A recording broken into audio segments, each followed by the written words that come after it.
নিত্য নতুন আধুনিক প্রযুক্তির ছোঁয়ায় আমূল পরিবর্তন এসেছে মানুষের দৈনন্দিন জীবনের প্রত্যেকটি ক্ষেত্রে। আজকের ভিডিওতে আমরা দেখব ২-১ যুগ আগে কৃষকরা কিভাবে তাদের তৈরি প্রযুক্তি ব্যবহার করে মাটি এক স্থান থেকে অন্য স্থানে স্থানান্তর করতেন।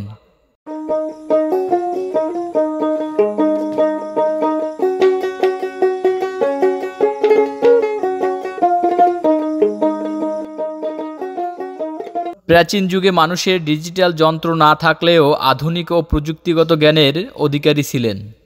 শুধুমাত্র একটি কাঠের তৈরি মেশিন তৈরি করে মোটা রশির সাহায্যে কাঠের সাথে বলাই তৈরি করে গভীর পানির মধ্য থেকে মাটি তোলার কাজ করা হতো।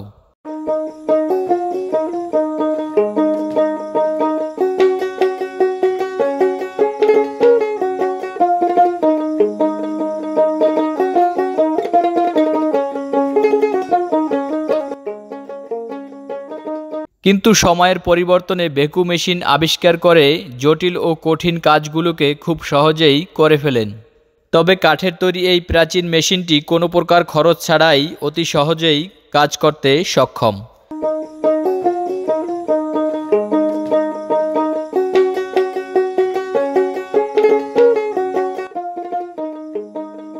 বর্তমানে প্রাচীনতম ঐতিহ্যবাহী মেশিনটি এখন আর তেমন দেখা যায় না। পিরোজপুর জেলার প্রত্যন্ত গ্রামাঞ্চলের কিছু কিছু মানুষ বাপদাদার আমলের ঐতিহ্য এখনও ধরে রেখেছেন।